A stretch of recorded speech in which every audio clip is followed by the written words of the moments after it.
just, can you imagine, like, they don't know the situation. Nobody on here knows the situation between Fred and Laura's children and what's going on. Why would she put, like, you don't know, like, what kind of trauma you're causing that child. That is just so disgusting.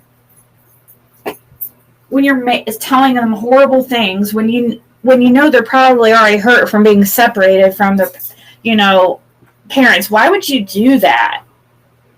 People don't think, these people are so selfish. They only think about themselves and getting some kind of content.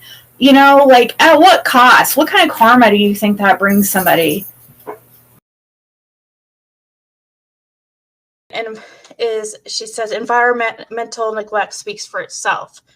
I guess from what we see from the house, being a deplorable condition without the adequate beds. There wasn't clean bedding, and the mattresses were soiled.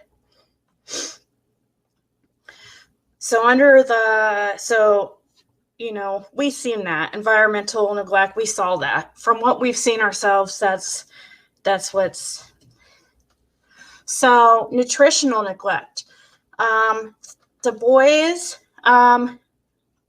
were not provided healthy meals at a minimum of three times a day. So they weren't given adequate nutrition. Probably something we already assumed. I mean, come on.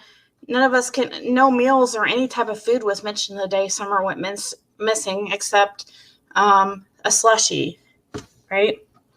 And maybe a Fanta or whatever, that orange drink or whatever it was, and Skittles. So here's where it gets a little shocking. The medical neglect. There was no dental care. They had no dental records.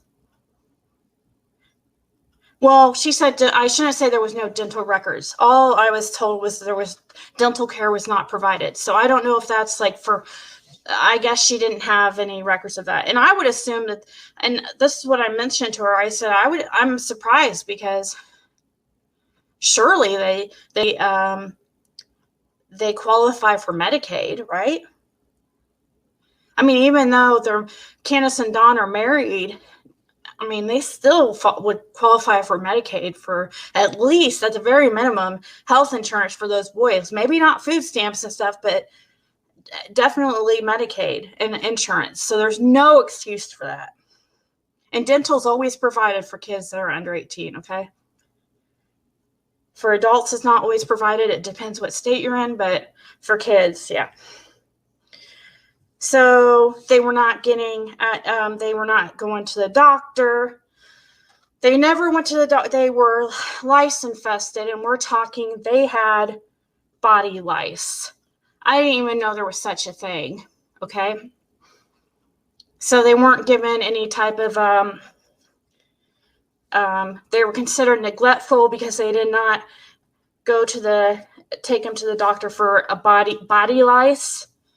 Also, so she said that was times 4. So all of them, Summer and the 3 boys, all had body lice. And also Candace, guys. Candace had body lice.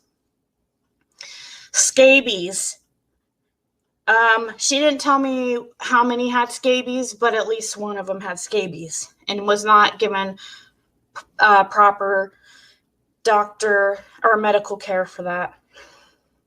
I didn't even know I don't even know really what scabies was. I did look it up after she mentioned it because I figured, I started to ask her, I'm like, what is that exactly? And I also asked her what body lice was. I was like, is that crabs? No, it's different, because I was like, oh my God, like, is that like an STD, like passed on to the boys? But I guess body lice is not crabs, it's different. And the scabies, it looked like, from when I looked up, it looked like some type of rash, that some type of mite or parasite that crawls underneath your skin, and just horrible. So the next subcategory under the neglect category was educational neglect.